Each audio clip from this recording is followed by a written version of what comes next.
Item ಯಾವುದೇ ಇರಲಿ try ಮಾಡಿ ಆಚಿ ಚಿಕನ್ ಮಸಾಲಾ.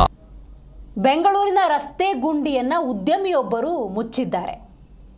ಆದರೆ ಅವರು ಯಾವ ರೀತಿ ಮುಚ್ಚಿದ್ದಾರೆ ಅನ್ನೋದು ಸಾಮಾಜಿಕ ಜಾಲತಾಣದಲ್ಲಿ ವೈರಲ್ ಆಗ್ತಾ ಇದೆ. ಹೌದು, ನೀವು ಈ ದೃಶ್ಯವನ್ನು ನೋಡಬೇಕು, ಬಹಳ ವಿಶೇಷವಾಗಿದೆ. ಬೆಂಗಳೂರಿನ ಗುಂಡಿಗಳ ಬಗ್ಗೆ ದಿನಕ್ಕೊಂದು ಪೋಸ್ಟ್ಗಳು ವೈರಲ್ ಆಗ್ತಾನೆ ಇರುತ್ತೆ. ಸಾಮಾಜಿಕ ಜಾಲತಾಣದಲ್ಲಿ ಈ ಬಗ್ಗೆ ಚರ್ಚೆಗಳು ಹೆಚ್ಚಾಗ್ತಾನೆ ಇರುತ್ತೆ. ಇದೀಗ ಉದ್ಯಮಿಯೊಬ್ಬರು ವಿಭಿನ್ನವಾಗಿ ಬೆಂಗಳೂರಿನ ಗುಂಡಿಗಳ ಬಗ್ಗೆ ತಮ್ಮ ಆಕ್ರೋಶವನ್ನು ವಿಭಿನ್ನವಾಗಿ ಹೊರಹಾಕಿದ್ದಾರೆ. ಬೆಂಗಳೂರು ಮೂಲದ ಉದ್ಯಮಿ ಅಖಿಲ್ ಹೇಮಾದ್ರಿ ಅನ್ನೋರು ತಮ್ಮ ಕೋಟಿ ಬೆಲೆಯ ಐಷಾರಾಮಿ ಪೋರ್ಷೆ ಕಾರನ್ನು ರಸ್ತೆ ದುರಸ್ತಿ ಕಾರ್ಯಕ್ಕೆ ಬಳಕೆ ಮಾಡಿಕೊಂಡಿದ್ದಾರೆ.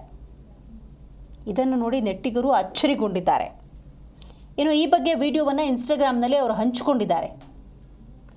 ಅವರು ಹಂಚಿಕೊಂಡ ವಿಡಿಯೋದಲ್ಲಿ ಅಖಿಲ್ ಅವರು ತಮ್ಮ ಐಷಾರಾಮಿ ಪೋರ್ಷೆ ಕಾರ್ನಲ್ಲಿ ರಸ್ತೆ ಗುಂಡಿ ಇರುವ ಜಾಗಕ್ಕೆ ಬರೋದನ್ನು ಇದರಲ್ಲಿ ಕಾಣಬಹುದು. ನಂತರ ಕಾರಿನಿಂದ ಸಿಮೆಂಟ್ ಮತ್ತು ನಿರ್ಮಾಣ ಸಾಮಗ್ರಿಗಳನ್ನು ತೆಗಿತಾರೆ. ಇಲ್ಲಿ ಎಲ್ಲರನ್ನೂ ಅಚ್ಚರಿಗೊಳಿಸುವ ವಿಚಾರವೇ ನೋಡಿ, ಅದು ಆ ಪೋರ್ಷೆ ಕಾರಿದೆ ನೋಡಿ, ಅದರ ಮೇಲೆ ಸಿಮೆಂಟ್ ಮಿಕ್ಸ್ ಮಾಡ್ತಾ ಇದ್ದಾರೆ.